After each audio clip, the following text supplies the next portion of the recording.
Ito ang Bellowy-Mer Aqueduct ay itinayo noong 2002 na matatagpuan ito sa Flevoland, Netherlands at isa itong tulay na tubig na nag-uugnay sa mainland ng Netherlands at Flevoland, ang pinakamalaking artipisyal na isla sa buong mundo. Ang pangunahing dahilan sa pagtatayo ng Bellowy-Mer Aqueduct ay upang mapanatili ang tuloy-tuloy na daloy ng trapiko sa pangunahing daanan habang hindi naapektuhan ang nabigasyon sa Bellowy-Mer.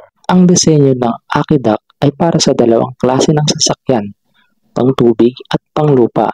Ang panglupa ay makakatawid sa ilalim ng tubig, habang ang mga bangka at iba pang sasakyang dagat ay pwedeng makadaan sa ibabaw naman ng tulay na ito.